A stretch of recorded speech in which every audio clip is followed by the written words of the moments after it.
As a concrete starting point, it seems to me that the human person and his dignity lies in the 21st century, and despite of all the undeniable civilizational advance, in ruins and crisis, as the general title of our colloquium suggests.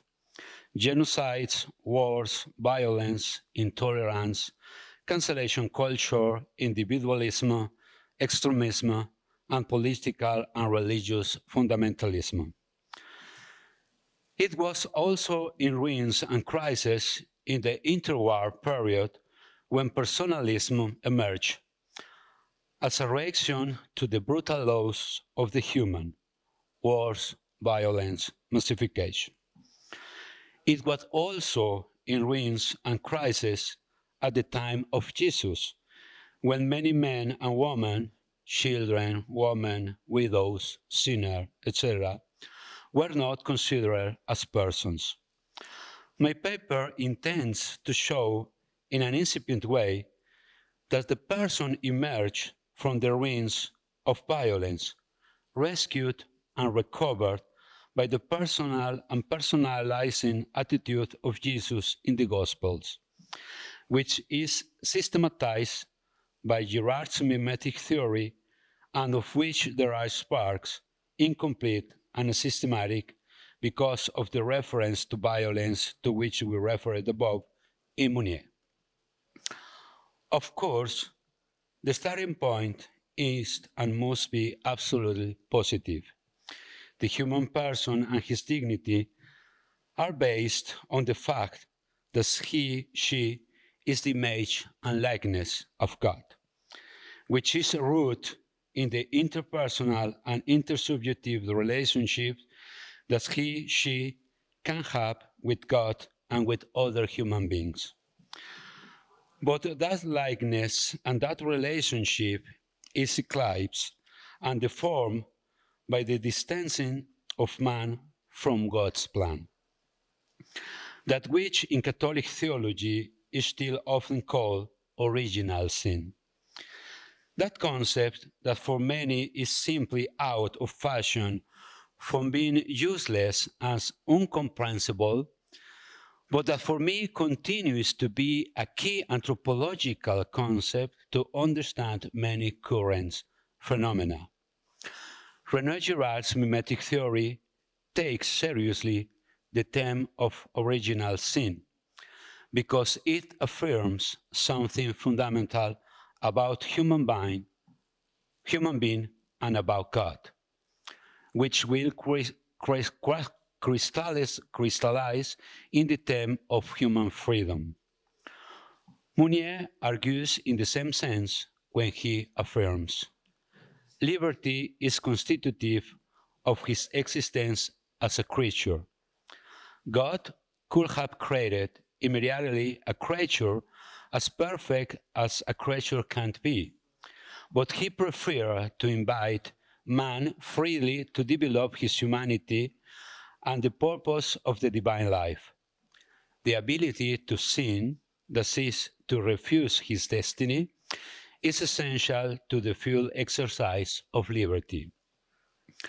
After the original sin, the beauty of the human person and his dignity, that is, his knowledge and freedom, his subjectivity and intersubjectivity, are deformed by the wants of mimetic desire, envy, rancor, the desire for revenge, by the multiplicity of mimetic models, from the innocent external models to the monstrosity of the mimetic twins of the models between the family, the father, the brother, the son, and by the enraged multitude of the sacrificial resolution, where there is no person but only simply multitude, crowd. Of all this, biblical history gives us clear example. Cain and Abel, Joseph and his brothers, the servant of Yahweh. According to Girard, the Judeo-Christian revelation and the Gospels reveal the mimetic and sacrificial mechanism, The person, words, and deeds of Jesus of Nazareth present us with a different way of desiring, imitating, and resolving conflicts. In a paradigmatic way, the story of the adulterous woman is presented to us in the Gospel of St. John. The teachers of the law and the Pharisees bring to him a woman caught in adultery. The woman succumbs to mimetic desire for a man who is not her husband. The fact that he is the husband of another woman increases the desire of the adulteress afterwards.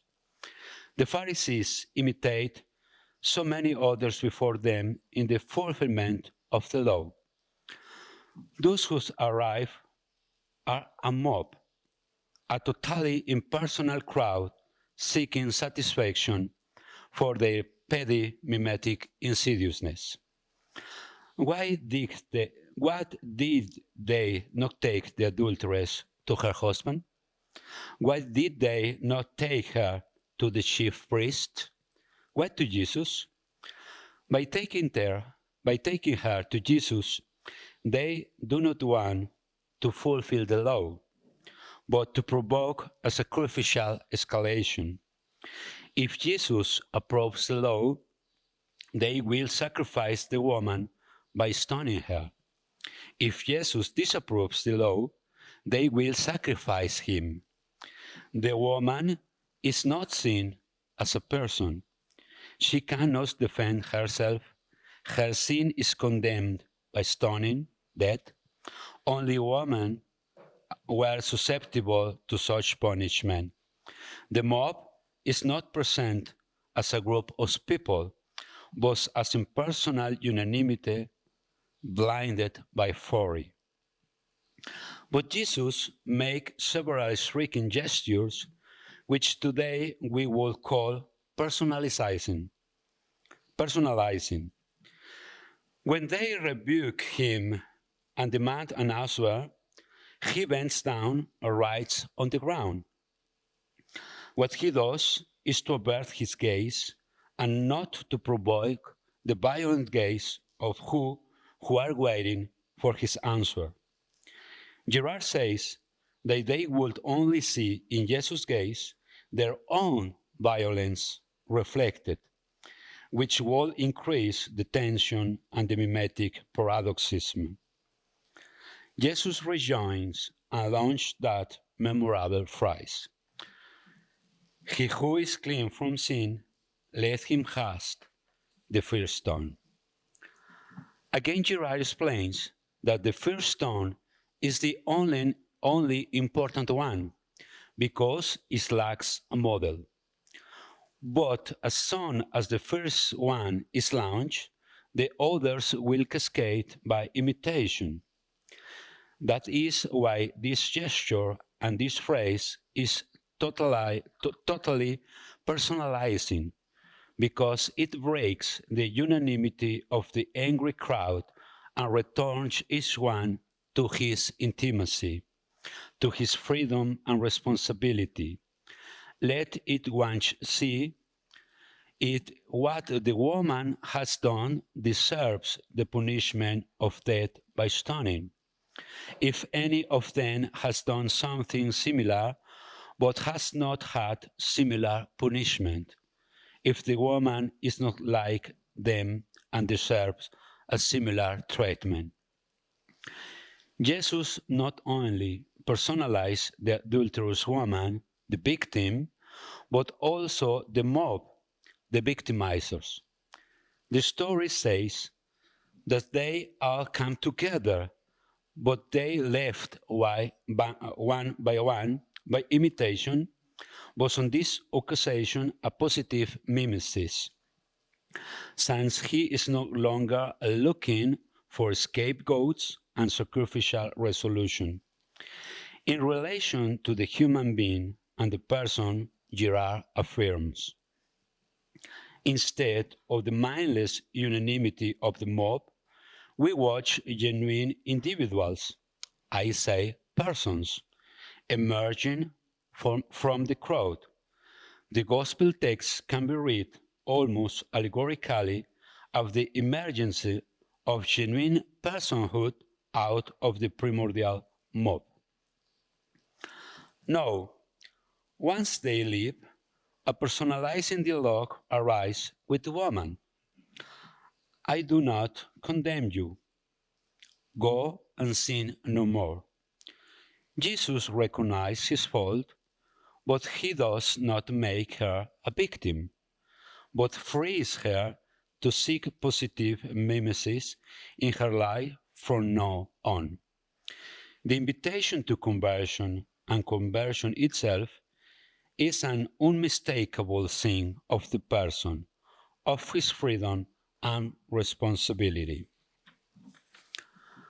Thus, from the biblical perspective, as interpreted by Girard,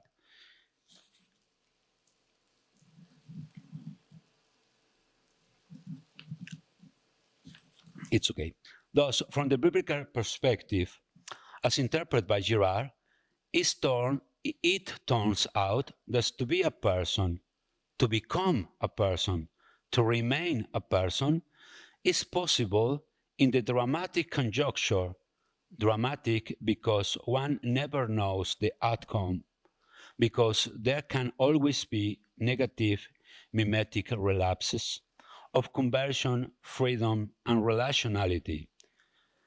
This is in the experience of recognizing myself and recognizing the other not as a victim, but as a fellow human being, in the recognition of negative mimesis as the origin of rivalry and bad competition among human beings, and of positive mimesis as the origin of love, generosity, solidarity, and sacrifice for others, following the example of Jesus and of those who have followed the example of the Spirit of Jesus. To be a person is only possible in overcoming the mechanism of scapegoat. Well, Mounier affirms something very similar when he writes, "It, the personalism, is against every form of racialism or of caste, against the elimination of the abnormal, the contempt of the foreigner, against the totalitarian's denigration of political adversaries. In short, is altogether against the fabrication of scapegoat, reprouvé in French original. Any man, I say any person, however different or even degraded, remains a man, I say a person, for whom we ought to make a human way of life possible. The legal equivalent of the dignity of the human person is human rights. And although it's clear that these are currently in ruins and crisis, the path to their preservation and care lies in the very logic of overcoming violence. For Girard, as well as for Mounier, human rights are the rights of potential victims.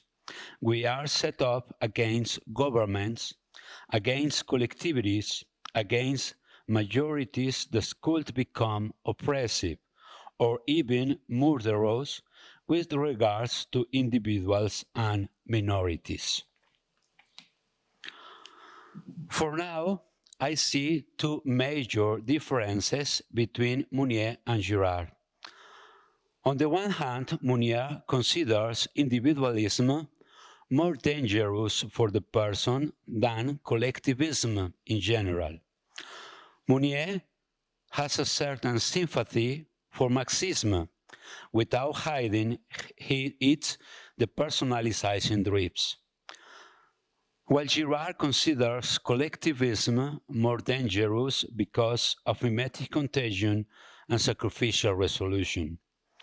On the other hand, Mounier still considers violence a necessary evil in the progress of humanity. He writes, but in general, personal life necessitates the confrontation of violence by violence. Conclusion. If today it is possible for us to continue fighting, to pull ourselves as people out of the ruins and crisis of mimetic violence, it is only because, according to Girard, whether we are Christian or not, we have assimilated, at least in part, the teaching about the first stone, the teaching of Christ about victims and persecution, which is present everywhere in the Gospel, of course, and which culminates in the four accounts of the Passion. Thank you for your attention.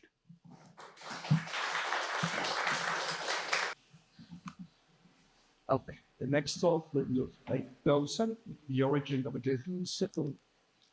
I should have included, an informational subtitle. This essay is on the conjunction of Girard and Derrida. Confronting the self-evidence of Plato's case against writing and the rationale of civic Disculpe, amigos. Okay. Today, I'm revisiting the conjunction of Derrida and Girard on the structural problem of the supplément d'origine. Grateful for the opportunity to think through a few of the more richly consequential claims that appear in Girard's body of work as a result of it. The claims I have in mind are structural insofar as they indicate the generality of a logical contradiction that subverts the ordered consecution of philosophical argument, entangling the narrative sequence of etiological myth, and the rationale sacrificial exchange in one go. They are precisely structuralists, as belonging to a discursive trajectory in mid-century French thought that passes from Saussure's Cours de linguistique générale through the structural anthropologies of Lévi-Strauss, Derrida, and Girard. Yes, I propose to treat Derrida as a structural anthropologist. I hope to show how.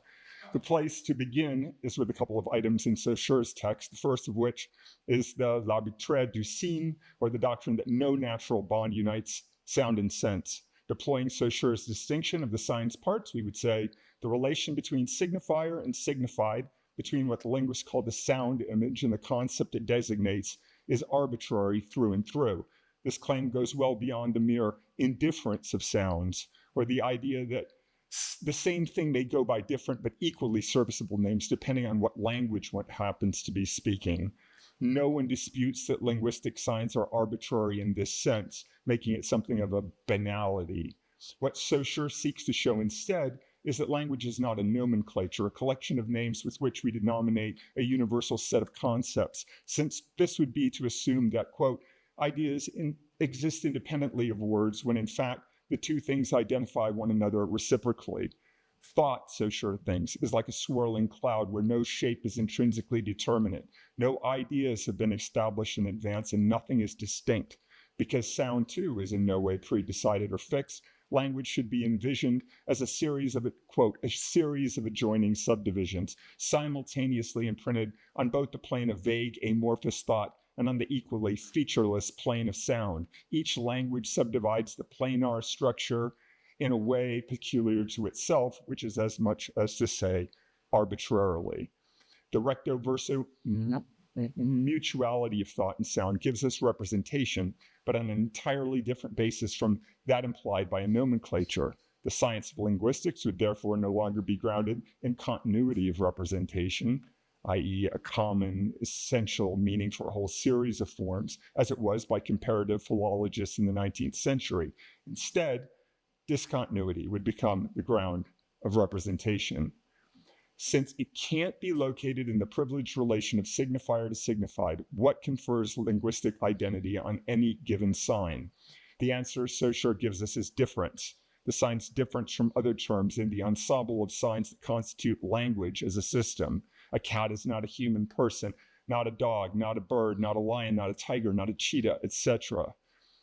If, on this reckoning, linguistic signs are apophatic through and through, they are also, as a consequence, non-self-identical. The second term in the core which detains us is something Derrida terms the indispensable correlative of Saussurean arbitrariness, namely that language qua systemic ensemble is wholly diacritical. If no privilege relation unites signifier and signified, we look instead for what constitutes the identity of signs to the ensemble of negative relations Saussure calls la langue. A difference, quote, presupposes positive terms between which the difference holds, he writes, but in la langue things stand otherwise. Having no independent existent, signs are constituted entirely by systemic differences. The most celebrated dictum of the cours accordingly states that dans la langue, il n'y a que des différences sans termes positifs. In the language itself, there are only differences without positive terms.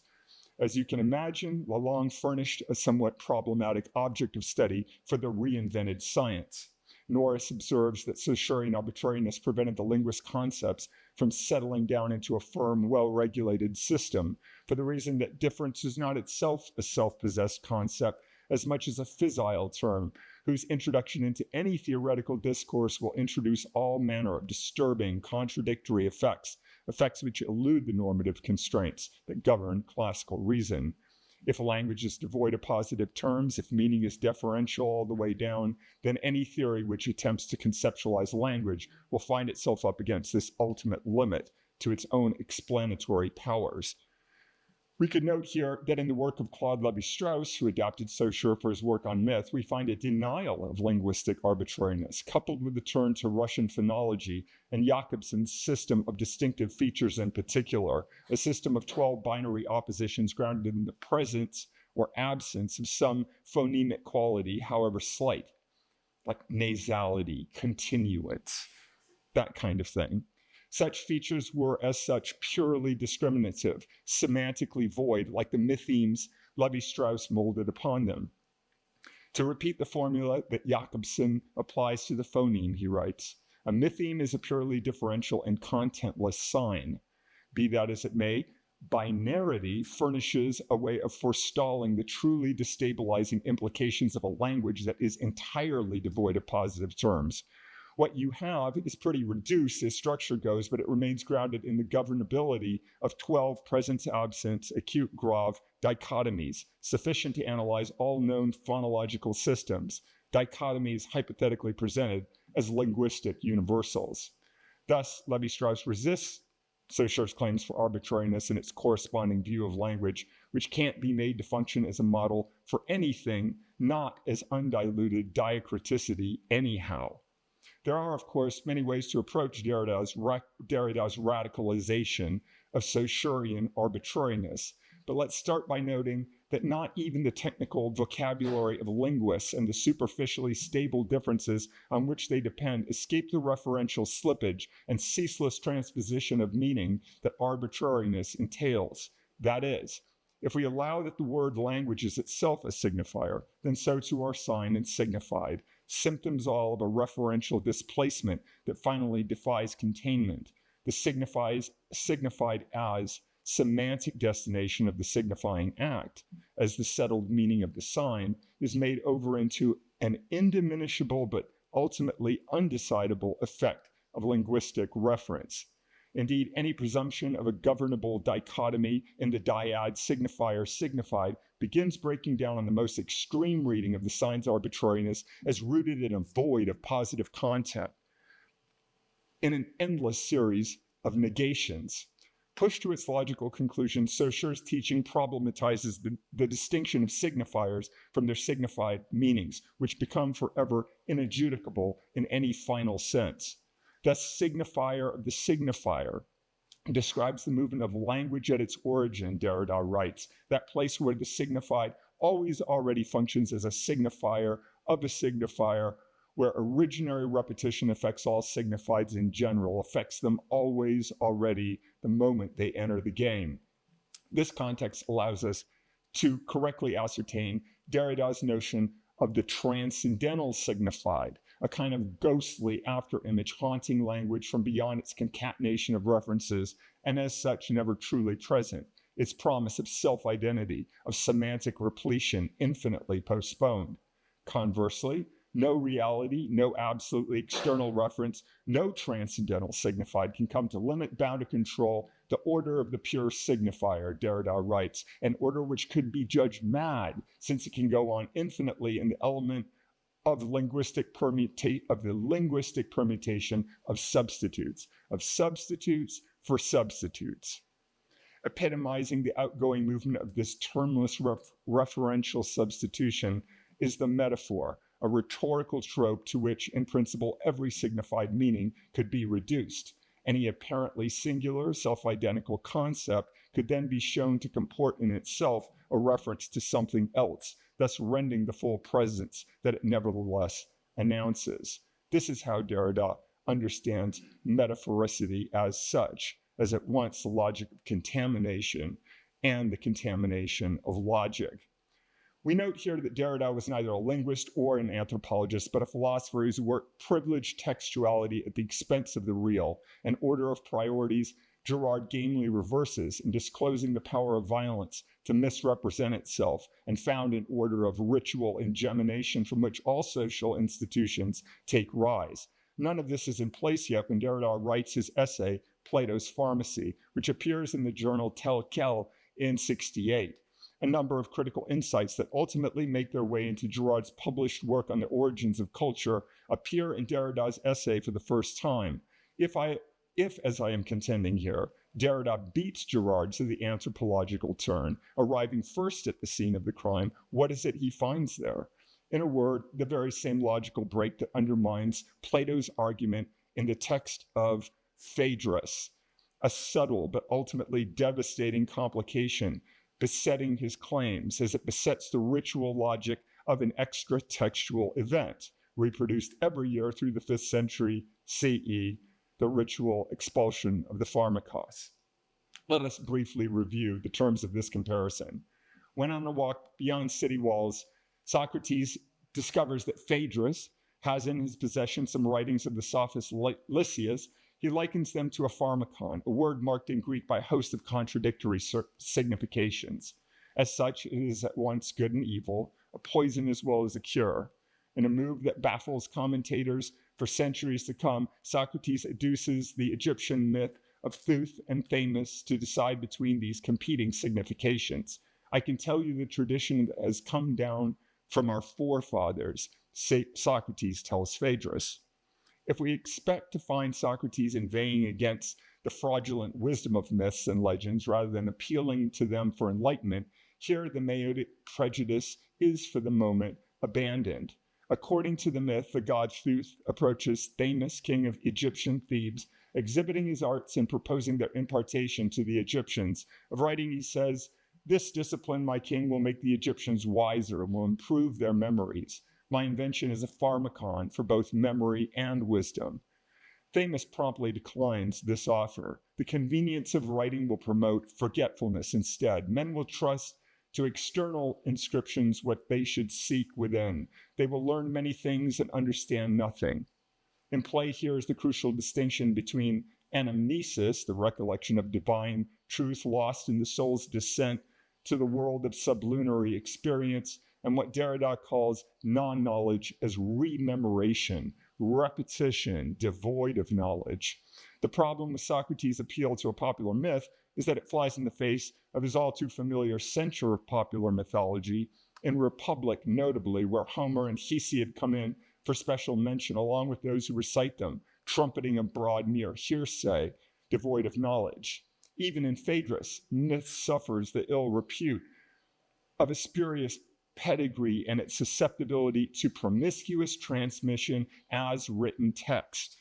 To the vain repetition of mythos, Plato opposes logos, the logos of reason, just as speech producing the plenitude of dialectical wisdom must always stand opposed to dead letters and arbitrary signs. Thus, Socrates' appeal to myth for the truth about writing marks an early aporetic moment in the text. what writing will later be accused of, repeating without knowing, here defines the very approach that leads to the statement and determination of its status, Derrida writes. One thus begins by repeating without knowing through a myth the definition of writing, which is to repeat without knowing. If this were not bad enough, Socrates then specifies the distinguishing feature of logos with the unlikeliest trope of all, writing itself. Thus, dialectical wisdom, identified with the living power of speech, summons forgotten knowledge, quote, written down in the soul of the listener. The metaphor is recapitulated a couple pages on. Only what is said for the sake of understanding and learning, what is truly written in the soul concerning what is just, noble, and good, can be clear, perfect, and worth serious attention, Plato writes. Against this inscription, the words of books stand revealed as mere simulacra, exterior, material, and auxiliary to true knowledge. Derrida notes that Plato would like to exclude the pharmakon, to assign it an inessential and purely accessory role, to keep the outside out, Derrida writes. This is the inaugural gesture of logic itself, of good sense insofar as it accords with the self-identity of that which is.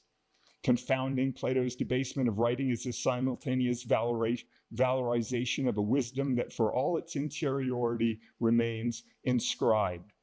That the so-called living discourse should be suddenly described by a metaphor borrowed from the order of the very thing one is trying to exclude from it, the order of its simulacrum, should give us pause, says Derrida. What is more, this borrowing is no accident, but rendered necessary by that which structurally links the model to its repetition in the copy. When we pause to trace the metaphorical entanglements of Plato's argument, we find that the opposition, speech-writing, is made on the basis of a single term, that a presumably absolute difference presupposes just one thing, not two. Not speech and writing, but two kinds of writing, one good, the other bad. Writing and writing differed. No clean diremption and stable hierarchy of self-present speech over bastardized text then, but a non-identical repetition with a fundamental ordering of the same. The same entangled structure appears in Derrida's interrogation of the Pharmakos, a Greek rite of civic lustration featuring a real victim chosen from among the local riffraff who is ritually loaded with impurities and expelled whenever any calamity befell the city. The ceremony of the Pharmakos, Derrida tells us, is played out on the boundary line between inside and outside, which it has as its function ceaselessly to trace and retrace as the origin of difference and division. In this role, the Pharmakos represents evil both introjected and projected, beneficial insofar as he cures and for that venerated and cared for, harmed insofar as he incarnates the powers of evil and for that feared, at once alarming and calming, sacred and accursed. This coincidentia oppositorum undoes itself as the rite converges on the moment of sacrificial decision, when the Pharmakos is expelled as the incarnation of evil tout court, which in terms restores sophrosune, balance, soundness to the city. The city's body proper thus reconstitutes its unity by violently excluding from its territory the representative of an external threat or aggression. Confounding the self-evidence of Plato's case against writing and the rationale of civic lustration alike is the inaugural gesture of logic itself, keeping the outside out, the inside in, a gesture of both right and writer in act. As we have seen, however, this expulsion of what is deemed invasive summons up from within itself the very thing it's expelling, excluding itself from itself. Thus, Plato drives out myth writing, the dyad, myth writing, as Athens expels an Athenian, precisely as an alien menace. At the origin of difference, then, we find no durable opposition of foreign to native, nature to culture, not two things cleanly dirempted and hierarchically ordered, but one equivocal, non-self-identical figure, ritually invested with antithetical meanings. And yet, who is the Pharmakos, in fact? Underneath the guise of the coincidentia oppositorum with which he is ritually saddled. A luckless bastard in the wrong place, the wrong time, a victim arbitrarily conscripted for expulsion, hence innocent of the evil with which the rite invests him, a precisely blameless nobody signifying nothing. On compare le personnage du pharmaco à un bouc émissaire, says Derrida. If, like the Greek cognate pharmakeia, the pharmakos too designates a wizard and poisoner, he is also, quote, overlaid by Greek culture with another function, and a formidable one, the scapegoat. Here we should note that there was no such meaning in the Greek of Plato's time, no operative notion of an innocent victim expelled for crimes wrongly ascribed to him, no sympathetic advantage to be won by designating him a victim of this sort, no exposure to scrutiny of the collective violence against him as misconstrued, illegitimate, blameworthy. Derrida may be right that the pharmakos functioned as a scapegoat, but the Athenians wouldn't have known it, not as such. And yet, the ad hoc ritual sacrifice of an innocent victim as signifier of evil is precisely the sense Derrida needs to expose Plato as likewise engaged in a politically expedient act of violence, and ultimately self-defeating sacrificial expulsion of the dyad myth writing and the cause of valorizing dialectic speech. Problematic as this move remains for a writer of text, given the betrayal it presupposes. And here a final entanglement appears to view. Originary repetition complicates our reception of Phaedrus and the other dialogues which survive in virtue of that betrayal, by dint of an interdicted doubling at the source. It is probably no coincidence that the notion of the episteme of science as metaphysics appears at a moment when the teachings of a man who left no single word to posterity surmount the rubble of pre-Socratic fragments thanks to his faithless disciple, who inscribed the opera Omnia, bestowing the teachings of his master on the ages, monumental and intact. Logically entangled as the scripted bequest must itself remain, Plato's move to demote the mythographers was arguably a success. He launches a discursive tradition with a better claim to authority than the tales of the poets, a claim that is, notwithstanding, structurally compromised at its core. The student of myth generally knows that his texts are full of logical inconsistencies, and the supplement confirms this, Girard writes. What is neglected is just how consistent these inconsistencies are. Girard credits Derrida, whose tremendous exegetical perspicacity allowed him to decipher the supplemental pattern in metaphysical texts where it lies more deeply submerged than in myth. Once we have perceived that there's a mythical process consisting in what Derrida calls the supplement, Girard writes, we can no longer ignore the pattern of inconsistencies that link etiological myths across time and geographical vastitudes alike. He describes it thus. The hero is some kind of stranger who shows up from nowhere and commits some kind of crime or violates some law or makes some apparently innocuous but ultimately fatal mistake. As a result, this hero is unanimously expelled, thanks to which a new beginning or a first beginning becomes possible. The cultural law is established that didn't exist when the hero transgressed it. The system comes into existence that did not exist when the hero disrupted it. This is the pattern that Derrida calls the supplement.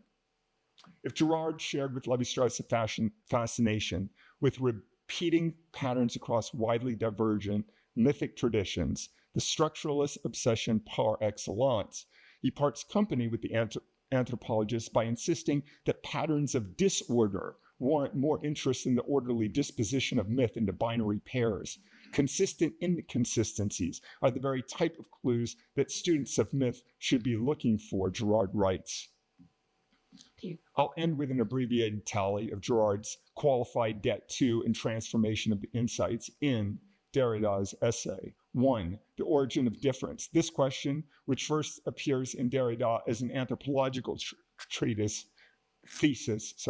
appears later in Girard as the universality of a psychosocial event, an event that is also the sine qua non of hominization. The upshot is that properly human thought, quote, beginning with the ability to discriminate anything from anything else, becomes itself sacrificial at origin, and discrimination as a purely intellectual exercise is inseparable from discrimination as exclusion, expulsion, ostracization.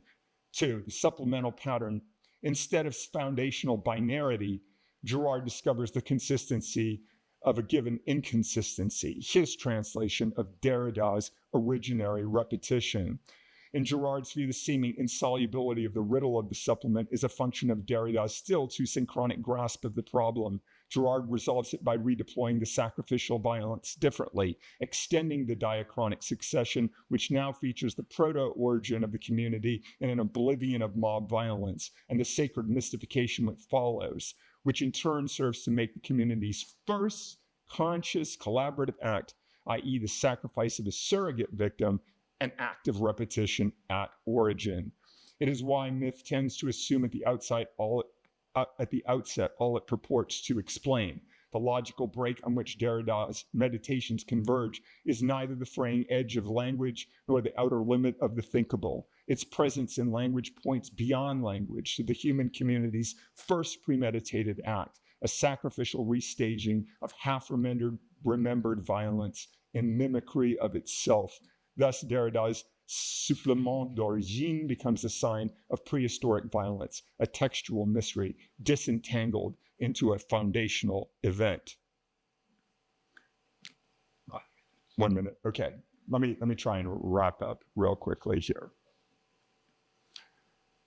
In Girard's account, the pharmakos is an unstable signifier of antithetical values in the run-up to his expulsion, which decides for just one of them, namely evil or impurity, whereas Girard makes the victim, as antithetical signifier, a function of collective mystification after the fact.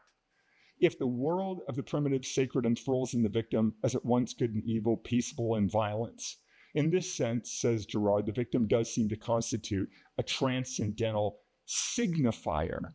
Should not the reference be to a transcendental signified rather than signifier? Husserlian counters. We note the psychiatrist's hesitation given that among practitioners of theory and their readers, the Girardian term transcendental signified had already been something of a household name for well over a decade. In Girard's redisposition of the signs parts, the signified is left more or less intact as a transcendental illusion, identified as such with a range of contradictory meanings. The victim's death opens. Girard then pairs this signified with a signifier unlike anything Saussure could have imagined, namely the transfigured victim himself, a transcendental generator of illusion. His divine metamorphosis in the collective eye of the community makes him the indispensable condition for the elaboration of signs and something more, the possibility of representation in the first place.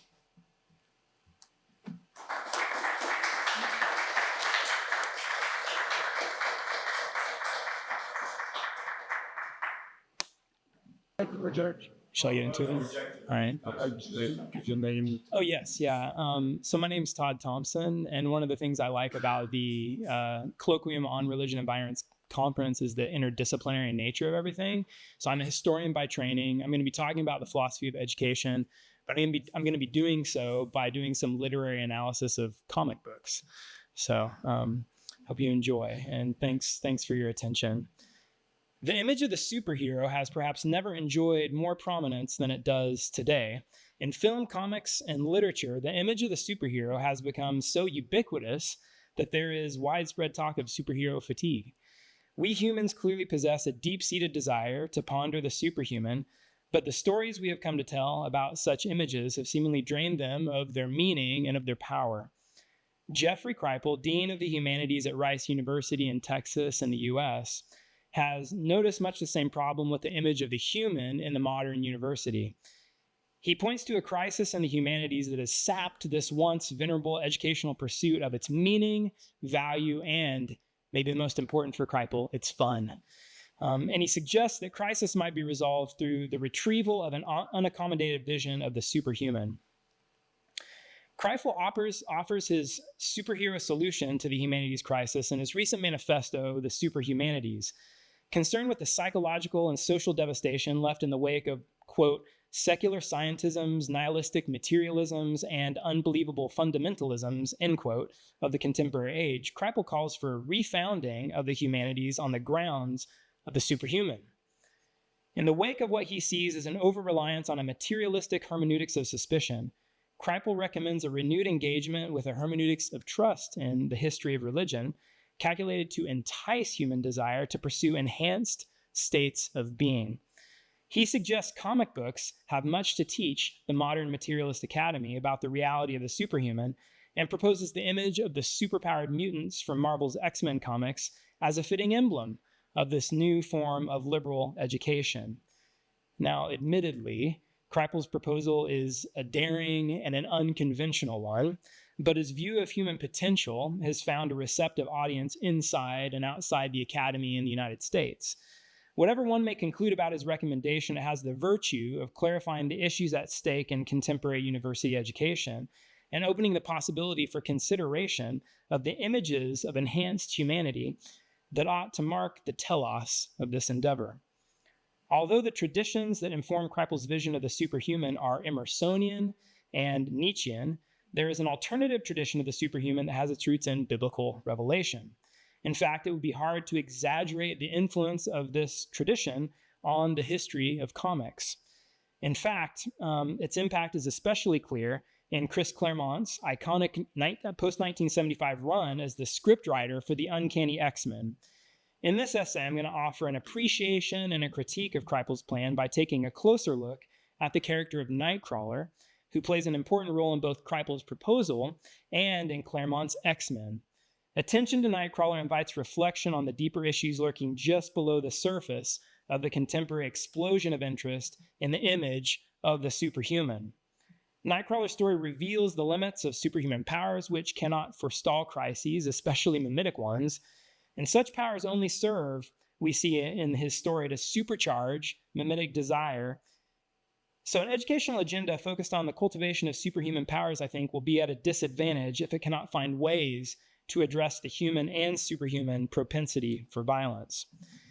In a series of provocative books culminating in his most recent work, The Superhumanities, Kreipel has explored the image of the superhero as a point of departure for the renewal of the humanities. So the humanities are in crisis, and he thinks this is so because of their singular reliance on a materialist hermeneutics of suspicion that stigmatizes both truth and transcendence. Deliberately invoking Marvel's X-Men, Kreipel explains that his students and his super readers, quote, want a new kind of school. Instead of deconstruction and critique serving the humanist as modest tools in a larger tool belt, Kreipel laments that we have determined to take everything apart. In his view, the modern academy's liberal politics, which focus exclusively on the material conditions of identity formation, prevent us from understanding humanity's true condition. The conventional humanities are suspicious of ontological questions or claims about ultimate reality and ignore or ridicule such things. This is why Kreipel maintains the humanities struggle to attract student interest and external funding. Kreipel argues that religion is the answer to this depressing state of affairs. In his view, the study of religion should hold a privileged place in the modern university. It should be the goal of such study, he explains, to name, integrate, and actualize what he calls the superhuman. For Kreipel, religion is not reducible to history, morality, or even evolutionary advantage. Fundamentally, it concerns, quote, the excessive, the weird, the strange, the transcendent, the anomalous, the marvelous, the miraculous, the supernatural, the supernormal, the paranormal, the occult, end quote. In a word, it is about altered states of being and ability. Religion then should involve the study and imitation of, quote, strangely gifted individuals who manifest exotic psychophysical phenomena in order to cultivate and actualize human potential. But in Kreipel's account, transcendence is bracketed, meaning it's in quotes. He believes it's necessary to move beyond a monotheistic legacy, which insists that, quote, human difference from God is fundamental and not illusory. As an alternative to intolerant monotheisms, Kreipel calls for revival of what John Osman has labeled cosmotheism, which stipulates that, quote, the universe is itself God. For Kreipel, a cosmotheist may transcend cultural difference or physical existence, but there is no final difference between the person and God. In Kreipel's view, monotheism has been responsible for shaming the cultivation of innate human powers. Quote, it was all upstanding morality, Kreipel laments. Christian life was not about human deification or becoming bilocating, floating, or healing saints, end quote. Cosmotheists have no such reservations about the pursuit of these abilities. And while Emerson and Nietzsche inform Kripal's vision of the superhuman, comics are especially important to the development of his case. He believes their unique fusion of word and image facilitates an especially potent initiatory transmission of religious ideas and practices to their readers. Ultimately, Kripal envisions an academic environment that enchants the imagination and piques the desires of students by highlighting the evolutionary ability of humans to acquire the extraordinary superhuman powers that superhumans of the past and the present exhibit. In this context, he highlights Nightcrawler as, quote, the occult X-Man par excellence, end quote. But he says nothing about the more fundamental role of Roman Catholicism in the character's development. Kripal's concern to establish a new version of the humanities stems in part from a desire to transcend the conflict and violence of the present. Nevertheless, he does acknowledge that extreme humanisms or superhumanisms have often turned ugly in history, leading to violence on a massive scale. But in Kripal's neo-romantic monistic ontology, the self is all, and there is no other. In short, he envisions a permanent state of ontological undifferentiation with no recourse to genuine transcendence above the self or the universe. And students of René Girard know that undifferentiation is both a social and a metaphysical phenomenon, and an important sign of escalating mimetic crises. In this framework, it's difficult to see how Kripal's Superhumanities would address the problem of mimetic rivalry or contribute to the de-escalation of mimetic crises that Girard has identified as central to human experience. For Girard, the supreme way to overcome violent mimetic rivalry on a human scale is to adopt a truly transcendent model, namely the one creator God of monotheistic tradition. While Kripal's superhumans of the future may be able to bilocate, teleport, levitate, heal, and remote view, will they be able to love their enemies? In the next section, I'll take a closer look at the image of the superhuman in the X-Men mythos and suggest there is more going on than Kripal acknowledges, particularly in the character of Nightcrawler. And I hope to demonstrate this through a closer reading of Claremont's time as scriptwriter for the series. So Dave Cockrum dreamt up the character of Nightcrawler during a tropical storm in Guam while serving with the United States Navy before he entered the comic book industry. He conceived of Nightcrawler as a real demon who had the ability to run up walls and teleport. According to Cockrum, Nightcrawler was a nasty character with a dark and malevolent side who only helped out the good guys because he just decided to do so, not because he was good himself. Cockrum helped script Nightcrawler's first appearance in the Marvel Universe in an issue called Second Genesis, which debuted in 1975 with a number of new characters and breathed new life into the X-Men franchise that Stan Lee and Jack Kirby, both Jewish in descent, had created in the early 1960s. In this issue, Nightcrawler first enters the world of the X-Men after having escaped an attempted lynching in a scenario modeled on the climactic scene of Universal's Frankenstein movie of 1931. The startling series of opening panels depicts a lynching party pursuing Nightcrawler in the Bavarian Alps, which recalls the genesis of modern superhero myths from ancient scapegoating phenomena. Nightcrawler, a blue, demonic-looking character, goes by the name of Kurt Wagner, and he appears to be the ideal scapegoat as he runs from a torchlit mob that calls him a monster and seeks to murder him. But by contrast with pagan myth or Greek drama, in this instance, the victim talks back. While the crowd hurls epithets at him as well as flaming torches, Kurt insists that it is the crowd, rather than himself, who is monstrous. Just as the crowd begins to subdue him as it seeks to tear his body apart, Professor Charles Xavier rescues him, tells him about his special school for mutants, and offers him the chance to find his true potential.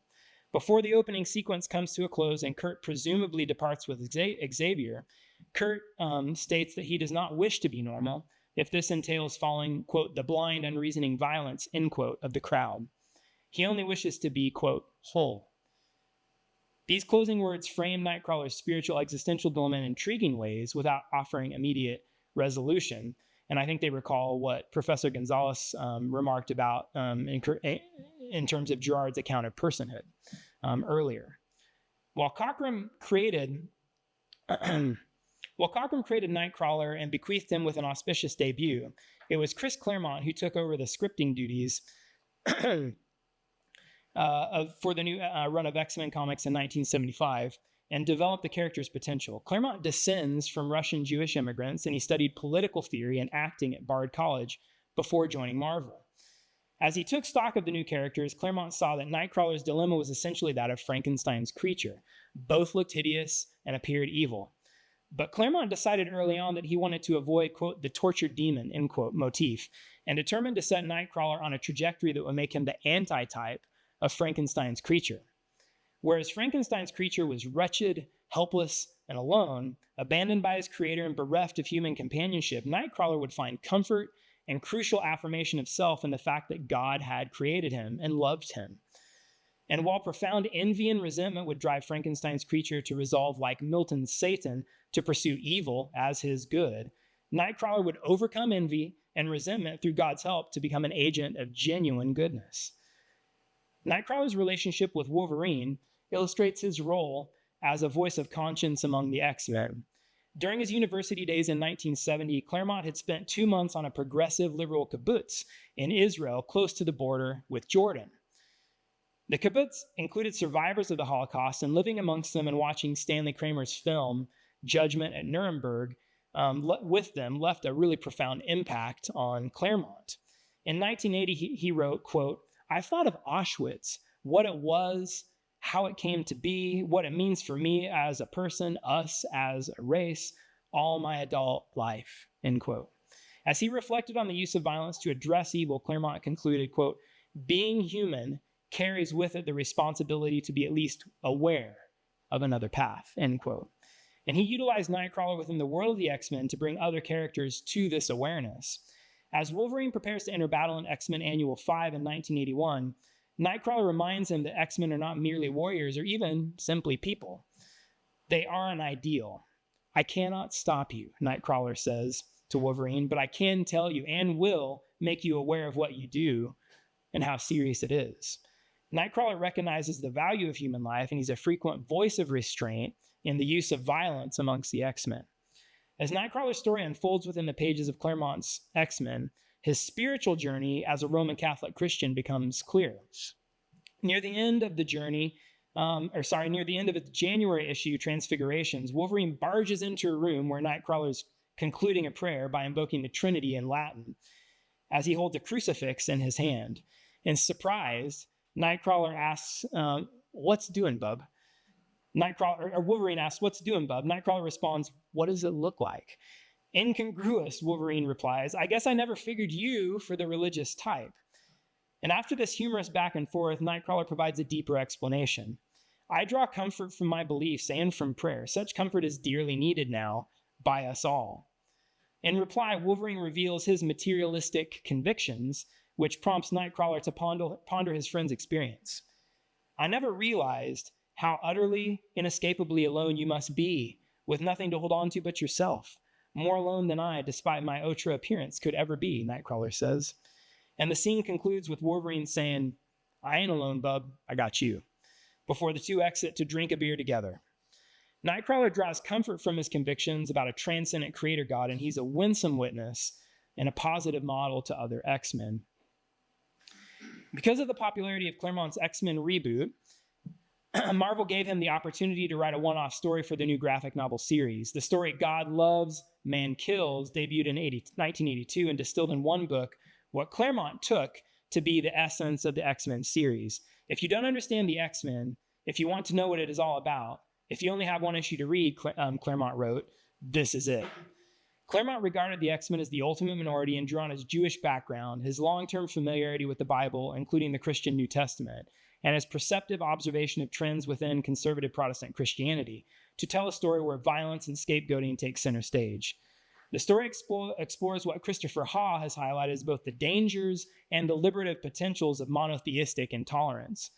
The title makes it clear before the story even begins that scapegoating is a human, not a divine phenomenon. In other words, God takes the side of the scapegoat. The crux of the plot, Claremont explains, concerns a moral conflict that superpowers are not necessarily the means of resolving. And while Nightcrawler stands at the center of the story as the embodiment of the X-Men's ultimate otherness, the plot hinges on a moment of decision in the life of Kitty Pryde, the youngest member of the X-Men who, like Claremont, is Jewish. In the story, William Stryker, a fundamentalist Christian preacher that Claremont modeled on televangelists such as Jim and Tammy Faye Baker, Jerry Falwell, Pat Robertson, and Jimmy Swaggart, leads a religious campaign to eradicate mutant kind from the face of the earth, claiming they're evil in God's sight. Stryker lives by the exhortation in Deuteronomy 17 to stone the man or woman who has done wicked in the sight of the Lord God, and applies this text to mutants. The moral dilemma at the heart of the story concerns Kitty's response to this reversion to scapegoating amongst modern Christians.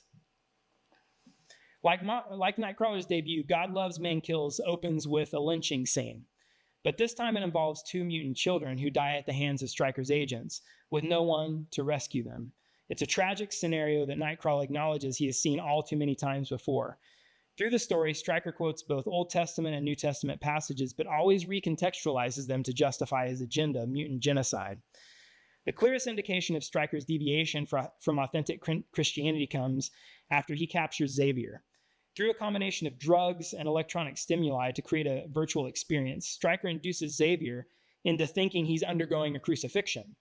But Xavier's crucifixion experience differs from Christ's in one very striking way. Whereas the gospel crucifixion accounts reveal Christ's innocence, Stryker attempts to convince Xavier of his own guilt and the guilt of all mutant kind during his crucifixion, which reveals Stryker's attempt to return to the archaic, pre-Christian, pre-Jewish victimage mechanism. And by convincing Xavier that mutants are evil, Stryker hopes to weaponize Xavier in order to use him in his crusade. I'm going to land this plane and we're going to talk about the conclusion of the story. Although he exposes Stryker's agenda, Claremont avoids scapegoating fundamentalist and evangelical Christians. They actually critique his agenda when they find out what it's about. And as the story reaches its climax, Stryker points to Nightcrawler's monstrous form to justify his crusade. Human? Stryker asks incredulously. You dare call that thing human? And Kitty, whose family experienced the Holocaust, stands beside Kurt, and in the story's supreme moment, she replies, "More human than you." Kitty then recalls her own initial fear of Nightcrawler and how his lack of resentment towards others convinced her of his goodness. Nightcrawler was generous and kind and decent. He had every reason to be bitter, every excuse to become as much of a demon inside and out, but he decided he'd rather learn to laugh instead. I hope I can be half the person he is. And if I have to choose between caring for my friend and believing in your God, then I choose my friend. Nightcrawler's personal victory over resentment and violent reciprocity prompts Kitty's vindication of his humanity, which contrasts starkly with Stryker's accusation about his monstrosity.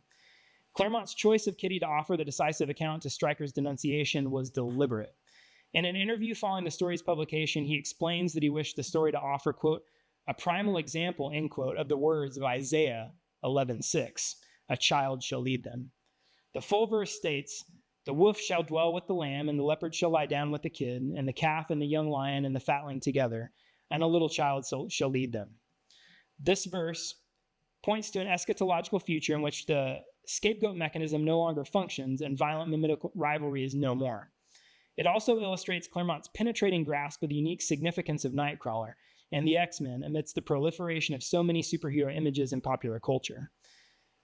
So in conclusion, I think perhaps we should turn to if we should be tempted to turn to superhumans in the midst of our crisis, as Kripal suggests, we've got to be careful. And I'd like to submit Nightcrawler as a possible superhuman worth our meditation. For those working amidst the ruins of the modern academy who see the limits of materialist critique and remain disenchanted with monotheistic traditions, Kripal's post-materialist vision of the superhumanities represents a compelling option.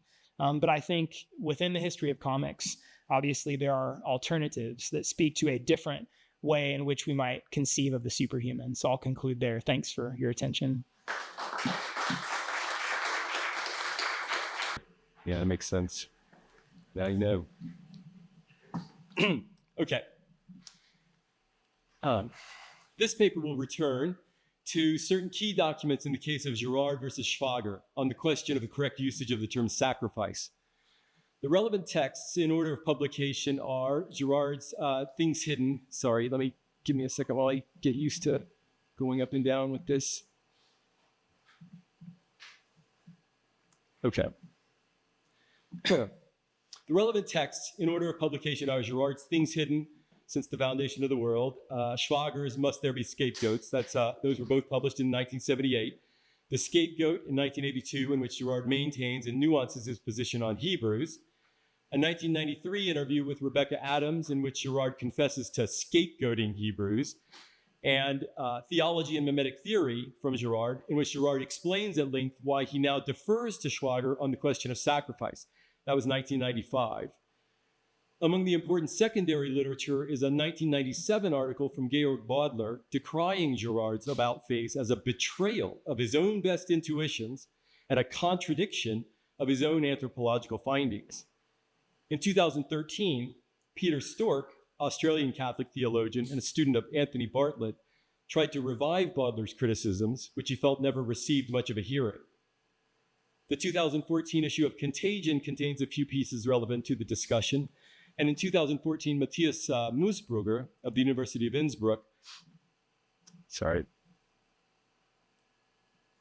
published his dissertation on the controversy, its genesis, and its outworking, using the Schwager-Girard correspondence to help explain Girard's mysterious foray into theology. And in 2017, Wolfgang Palaver published Sacrifice as a Contested Concept, and that's in Mimetic Theory and World Religions. I'm going to begin with Georg Bodler, Catholic theologian, former student at Innsbruck, also a student of Karl Rahner, who decries the opportunity that was lost when Girard surrendered his own deepest insights into sacrifice, deforming them so that his work may supposedly now be communicable with traditional theology.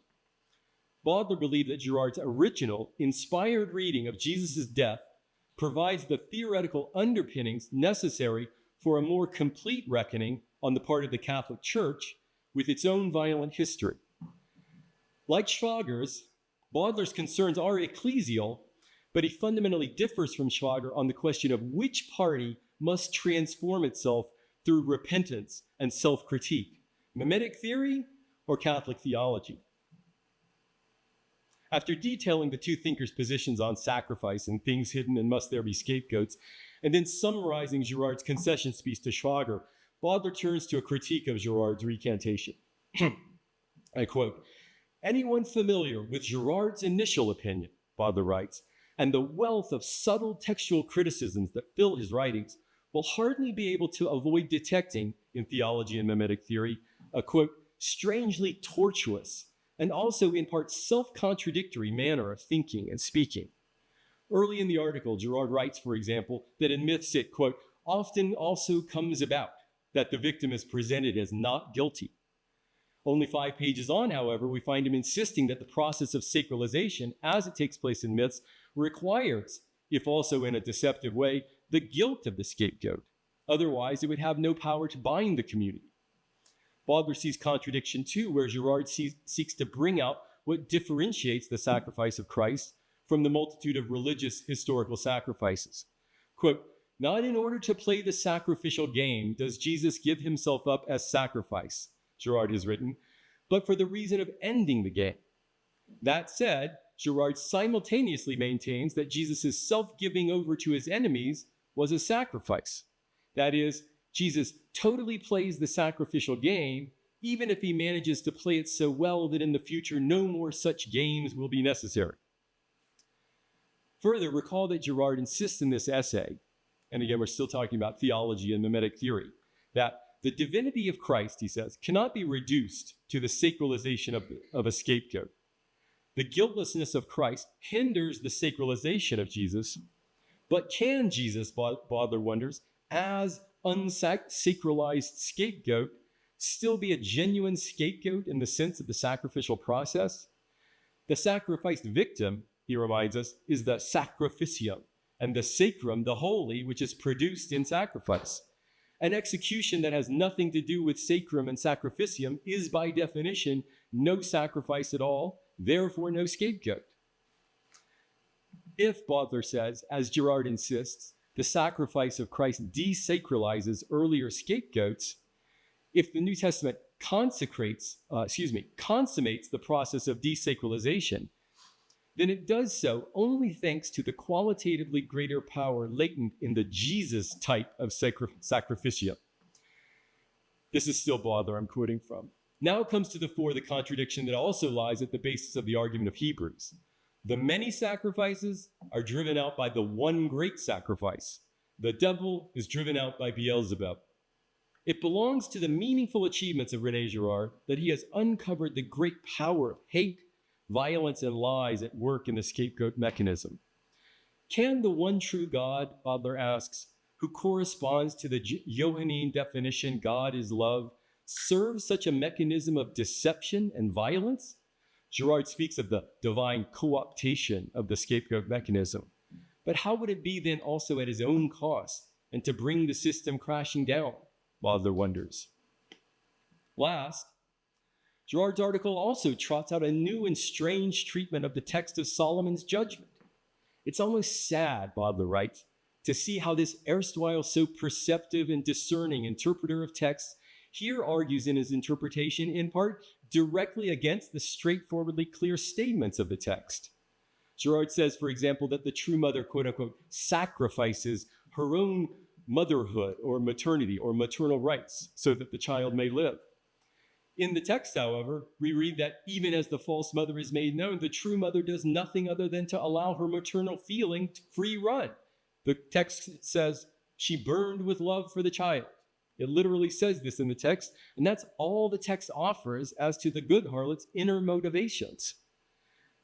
Baudelaire asks, how can one speak here of the sacrifice of maternity or motherhood? The discoverer of the violent scapegoat mechanism that grounds the thought and life forms of our culture, having been converted by Schwager to a positive perspective on sacrifice, gets caught up himself in the vortex of a manner of thinking in which it is possible for motherhood and sacrifice, love and violence to become falsely and ominously intermingled. For anyone who is sincerely engaged, Girard's central intuition, as articulated in Things Hidden, Baudelaire contends, Jesus' redemptive death can no longer be thought of as a sacrifice. Even Girard himself cannot do so without leading himself into contradiction. Matthias Musburger's 2014 dissertation in German, Die Rehabilitierung des Opfers, zum Dialog zwischen René Girard und Raymond Schwager und die Angemessenheit der Rede vom Opfer im christlichen Kontext. The Rehabilitation of Sacrifice, toward a dialogue between Girard and Schwager on the appropriateness of the language of sacrifice in a Christian context. Musburger provides really the most exhaustive account of this controversy to date. Musburger suggests that Schwager's whole project can be characterized as the attempt to think together Girard's cultural anthropological theory with traditional theological thought. Musburger also considers the Opferfrage, this question concerning sacrifice, to be the crux of the Girard-Schwager debate. And so, even though he dismisses Baudelaire's concrete criticisms, he does credit Baudelaire with having put his finger on a ponderable moment, denkenswert moment in Girard's career. Why did Girard consent at this moment publicly to enter into a theological debate, something that he had long been careful to avoid, Musburger wonders. Musburger's objections to Baudelaire are these. First, he questions Baudelaire's criticism of Girard's new reading of the Judgment of Solomon on the grounds that Baudelaire misreads the term motherhood, where he should read maternal rights, and so his complaint that motherhood is not something that can be sacrificed fails. I think Musburger's argument here is insufficient. The French word apparently behind the text is maternité, and Baudelaire's reading the German Mutterschaft, which he translates it as motherhood, where it should be maternal rights.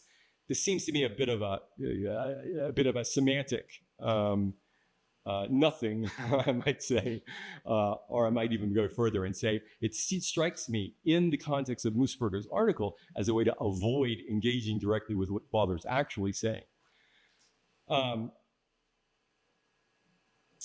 Musburger, he further claims, with no more justification than that Wolfgang Palaver said at first, that Baudelaire fails to understand the theological subtleties behind Girard's reasoning. Finally, Musburger notes that Girard's public statements on the controversy do not at all reflect the discussion as it's conducted in the Girard-Schwager correspondence. But why? One of Musburger's stated aims is to try to answer this question, and to his credit, Musburger doesn't claim in the end to have cleared up the question of Girard's reasons for recanting. His conclusion, though, is that the sacrifice question was the last act in the ongoing drama of theology. Schwager's dramatic theology represents the resolution of this question. The question was resolved in Girard's concession to Schwager, essentially. Okay. Now, while he may be in the minority, Baudelaire is hardly alone, even among Catholic theologians, in his unease with Girard's reformulation of Jesus as ultimate scapegoat, the sacrifice to end all sacrifices. Concerning the use of the term sacrifice for Jesus' death, James Allison anxiously advises us that, quote, if we wish then, we can use the language of Jesus offering himself as a perfect sacrifice to the Father, just so long as we remember that this is a way of describing not some private sacrificial intention of Jesus towards a Father who needed satisfying, but the whole obedient acting out by which Jesus came to occupy an all too humanly constituted place of shame, violence, and death, and not hold it against us.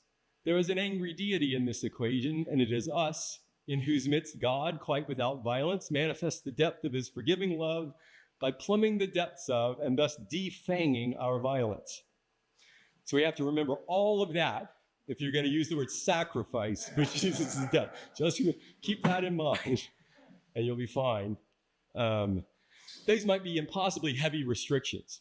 Robert Daly contends the term has become, quote, freighted with such negative meaning that the word has almost become unusable in a pastorally sensitive context. Polliver, by contrast, states in his 2017 article that archaic sacrifice and Jesus' death alike, quote, both can and should be referred to by the term sacrifice. But his Innsbruck school of mimetic theory is but one voice among the various Catholic readers of Girard, not to mention the broader academic community mimetic theory spans. In 2013, Peter Stork, Australian Catholic theologian, took up and amplified Baudelaire's criticisms. And I should credit Stork. This is where I first heard of Baudelaire's essay, was through Peter Stork's article. He took up and amplified Baudelaire's criticisms, echoing Baudelaire's lament that, quote, institutional Christianity had lost an opportunity to repent of a theological mindset that too easily attributes violence to God, and, quote, by even now subscribing to the view that God enlisted the murderous scapegoat mechanism in divine service, albeit at God's own expense, Girard now reaffirmed sacred violence at the heart of institutional Christianity. We have Girard reaffirming sacred violence at the heart of institutional Christianity. I mean, that is a serious charge. And now we've come to the most alarming aspect of this debate. Girard issues this challenge in Things Hidden, and I quote, the illusion that there is difference within the heart of violence is the key to the sacrificial way of thinking. But in the theology and mimetic theory, has Girard inexplicably regressed to a sacrificial way of thinking? Girard's show trial in slow motion, as I'm calling it, begins with a 1993 interview in which his interlocutor, Rebecca Adams, challenges him on his reading of Hebrews. Adams cites Schwager, who first suggested that Girard had attempted to excise one book of the New Testament for the sake of the unity of the whole. Adams says, so you scapegoated Hebrews within the canon of Scripture. Girard, so I scapegoated Hebrews. And I scapegoated the word sacrifice. I assumed it should have some kind of constant meaning, which is contrary to the mainstream of my own thinking, as exemplified by my reading of the Judgment of Solomon in the book. This text is fundamental for my view of sacrifice. The charge, though, that Girard scapegoated the text of Hebrews doesn't stand up to scrutiny. Girard's polemical treatment of texts and authors is on display from Deceit, Desire, and the novel on. And never before had he felt obliged to apologize for criticizing a text. Why should Hebrews be singled out for special treatment here? And if it is so singled out, then who's actually making the exclusion, one may ask? Girard quickly amends his comment. It was sacrifice that he really scapegoated. That is to say, it was scapegoating itself. Girard believes he has scapegoated. But what could it possibly mean to scapegoating itself? To realize one has scapegoated some other means in part to realize that one has unconsciously held this other to be guilty when in fact that other is innocent. So to suggest that it is possible to scapegoating would imply the innocence of a scapegoating, which is patently absurd. The only proper response for a Girardian, of course, at that point would be to come to the defense of the victim, in this case, scapegoating itself. And so we contend, all scapegoats are rehabilitated. Yes, sacrifice itself is rehabilitated. Scapegoating itself, weirdly enough, has been rehabilitated. As he concludes in battling to the end, it's all sacrifice. But why, we ask, would Girard feel compelled to reinscribe difference at the heart of violence? There are in this new configuration two violences, the lesser and the greater. There are imperfect scapegoats and the perfect scapegoat. Bad violence, good violence. The scapegoat mechanism uses the lesser violence to stave off the greater violence. The gospel texts disable the mechanism by eliminating it, by eliminating the distinction between good and bad violence. How then can Girard introduce yet another distinction? Good sacrifice, good scapegoating, bad scapegoating. Girard does an argument by analogy in Things Hidden. Just as it would be a, quote, abominable misconception to use the same word sacrifice for the two radically opposed actions of the two harlots in Solomon's judgment, so it would be an abominable misconception to use the word sacrifice not only for the archaic practice, but also for Jesus' death and redemptive act. In theology and mimetic theory, Girard adopts the same strategy. Again, we are to follow an analogy. Just as the difference between the two harlots can be defined as the difference between self-sacrifice and sacrifice of the other, so likewise we differentiate between the archaic and Jesus' sacrifice. Girard justifies this reversal by claiming the seeming contradiction points to, quote, the paradoxical unity of all religion in all its forms throughout human history, unquote, which sounds remarkably similar to the supposed, quote, banality of Christianity among world religions, something Girard claimed to be combating from the beginning of his work. Now we are told that the, quote, union of the extremes in a single word, despite the unfathomable gulf between them, quote, paradoxically hints at a going beyond the opposition between them. The Christian mode of divinity, he says, arises indirectly and paradoxically from the inefficacy of archaic scapegoats. To conclude, concerning the positive use of the word sacrifice, Girard reports having, quote, a feeling of unease that over time grew fainter and finally disappeared. For our part, we felt uneasy upon first hearing of Girard's recantation, and our feeling of unease has only deepened over time.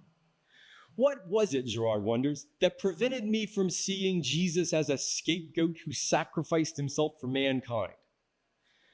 As a preliminary answer, we will say that it was Girard's anthropological insights that were probably to blame for his purported inability to see Jesus as a sacrifice and a scapegoat. That is, Girard's anthropological insights are in the end irreconcilable with a theological sacrificial reading of either the Judgment of Solomon or Jesus' death. For, as Girard himself maintains, sacrifice deals with humankind, and it is in human terms, not religious terms, that we must attempt to comprehend it. Thank you. Bye.